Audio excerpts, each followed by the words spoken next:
পাল্টুদা ছেলে, এবার কি তোর জন্য আমাকে গলায় দড়ি দিতে হবে? কি কুক্ষণে যে তোকে আমি জন্ম দিয়েছিলাম সেটা ভগবানই জানে। সংসারে এই অবস্থা, এইভাবে কয়দিনই বা ঘরে বসে গিলবি? এবার তো একটা কাজে ঢোক। কিরে গুদমারি, আমি কি বলছি তোর কানে যাচ্ছে? কি হয়েছে নাকি বড়া? দেখতে তো খাচ্ছি, সেই তুই কানের কাছে গুদুর গুদুর করছে কেন? কি হয়েছে? আমি তোর কানের কাছে গুদুর গুদুর করছি?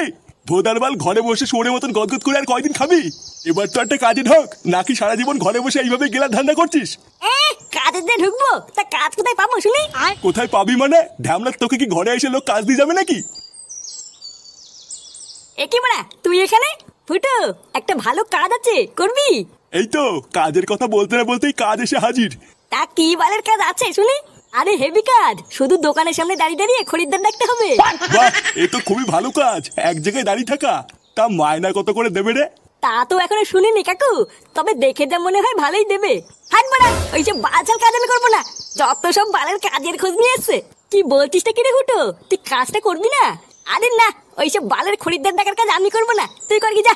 এত সুন্দর একটা কাজ এনে দিলাম, তো তাও পছন্দ হলো না। ঠিক আছে, আমি বৌদিকে গিয়ে বলে দিচ্ছি তুই কাজটা করবি না। বৌদি মানে কোন বৌদি?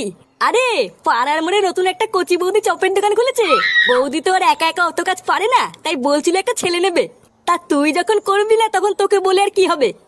কে বললো করবো না? করবো তো। কি হলো ব্যাপারটা? কত মায়না দেবে কি না দেবে কিছু জানলি না, আর তুই রাজি হয়ে গেলি? ও বাড়া, মায়না না দিলেও আমি কাজ করবো। আচ্ছা ফুটো, তাহলে তুই আমার সাথে দুপুরবেলা বৌদির দোকানে যাস, আমি তোকে কাজে ঢুকিয়ে দিয়ে আসবো। আরে বাড়া, হ্যাঁ রে বাড়া, হ্যাঁ যাবো যাবো, চাপ নেই।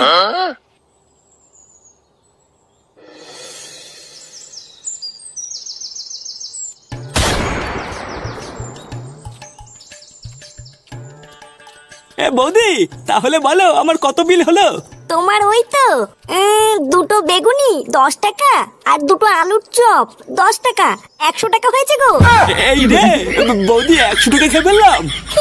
হ্যাঁ গো, এটাই তো আমার চপের গুণ। কখন যে কত টাকার খেয়ে ফেলবে বুঝতেই পারবে না। হ্যাঁ, তা যা বলেছে বৌদি। সে তুমি যাই বলো আর তাই বলো, তোমার চপে কিন্তু একটা আলাদা স্বাদ আছে বৌদি। ধরলেই গরম আর মুখে নিলেই নরম। আরে চোদন ল্যাংচা, বৌদির দোকানে তো সেটা ভাঙা ভিড় রে। হ্যাঁ রে ফুটো, বৌদির হাতে জাদু আছে। যা সেটা ভাঙা চপ বানায় না, খেলে বুঝবি কি খেয়ে ফেললাম। চল তোকে বৌদির সাথে কথা বলিয়ে কাজে ঢুকিয়ে দি। হ্যাঁ বাড়া হ্যাঁ, চল চল চল।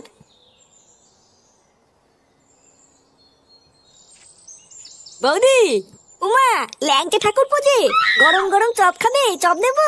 আরে তা তো খাবোই, কিন্তু তার আগে শোনো আমি কি বলছি। এই যে বৌদি, এইটা আমার বন্ধু ফুটো। তুমি বলেছিলে না তোমার দোকানে একটা ছেলের দরকার, তা আমার এই বন্ধুই তোমার দোকানে আজকের থেকে কাজ করবে। এ মা ঠাকুরপো, ওর তো ছোট। আমি তোমাকে বলেছিলাম না একটু বড় দেখে নিয়ে আসবে, এর তো ছোট হয়ে গেল। না না বৌদি, ওর বাইরে থেকে দেখে এরকম মনে হয়, ওর কিন্তু ছোট না। হ্যাঁ বাড়া, আমার ছোট না।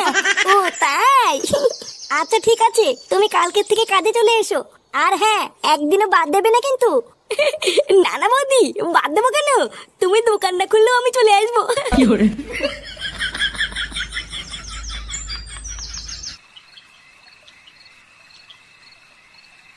কি বলছিস? সত্যি সত্যি তুই চপের দোকানে কাজটা পেয়ে গেছিস?